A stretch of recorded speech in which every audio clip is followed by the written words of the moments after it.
Hey everybody, today let's talk about something that's been bugging me. Have you noticed that people seem a little colder these days? Like less patient, less kind, a little more me first?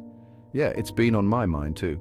We all know the world can be a tough place, but it feels like lately people are quick to anger, slow to forgive, and just not as understanding as they used to be. Remember when you could ask a stranger for directions and they'd actually help? Now people barely look up from their phones. This isn't about being all sunshine and rainbows all the time. It's about noticing a shift. We're talking about basic human decency, empathy, the stuff that makes us, well, human.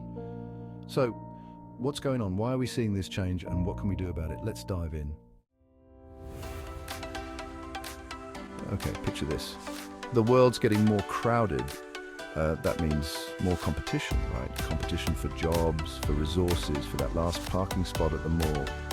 It's enough to make anyone a little stressed. And speaking of stress, life is moving faster than ever. Think about it, 24/7 news cycles, social media overload, the pressure to do it all. It's exhausting. When we're constantly on edge, it's harder to be our best selves. Then there's the whole trust issue. We're bombarded with stories about scams, scandals, and people behaving badly. It's easy to become cynical and think, hey, if everyone else is looking out for number one, maybe I should too. Let's be real, our phones are practically glued to our hands these days. And while technology has its perks, hello online shopping, it's also changed how we interact. Remember face-to-face conversations? Now, it's all about texting, emojis, and filters. It's harder to read someone's emotions and build genuine connections when you're staring at a screen. Social media gets a lot of attention here, and for good reason. It can be a highlight reel of perfection, making us feel inadequate and envious. Plus, online anonymity can bring out the worst in people. Cyberbullying, trolling, hate speech, it's a real problem. But here's the thing. Technology is a tool. We get to decide how we use it. We can choose to use it to connect with loved ones, learn new things, and spread positivity. Or we can let it isolate us and fuel negativity. The choice is ours. Section 4. Seeing the coldness at examples in our everyday. Okay, time for some real talk. How many times have you seen someone walk right past someone who needs help? A dropped grocery bag, a lost tourist, an elderly person struggling to cross the street. It's like we're so caught up in our own little worlds that we don't even see those around us. And then there's the lack of patience. Road rage incidents are on the rise. People are quick to argue over minor disagreements. Remember the days of holding the door for someone or letting someone merge in traffic? Yeah, those seem long gone. Even in our closest relationships, we see this coldness creeping in. Families are spending less time together. Friends are ghosting each other. It's like we've forgotten the importance of human connection, of being there for each other, through thick and thin.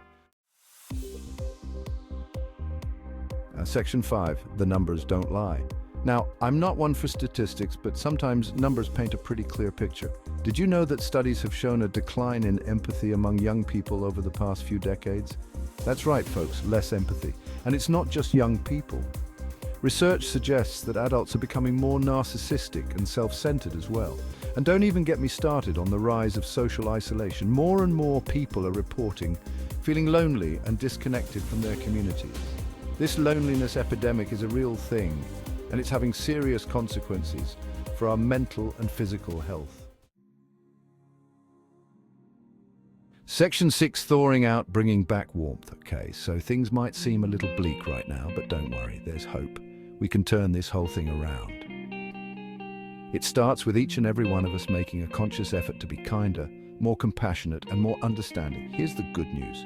Empathy is a muscle. The more we use it, the stronger it gets. So let's start small. Smile at a stranger, offer a helping hand, practice active listening. These little acts of kindness might seem insignificant, but trust me, they add up. We can also use technology for good. Let's connect with loved ones, share positive messages, and use our platforms to advocate for causes we believe in. And when we see injustice or cruelty, let's speak up. Our voices matter. Remember, we're all in this together. Let's create a world where kindness, empathy, and compassion are the norm, not the exception. We can do this. I believe in us. Now go out there and spread some love.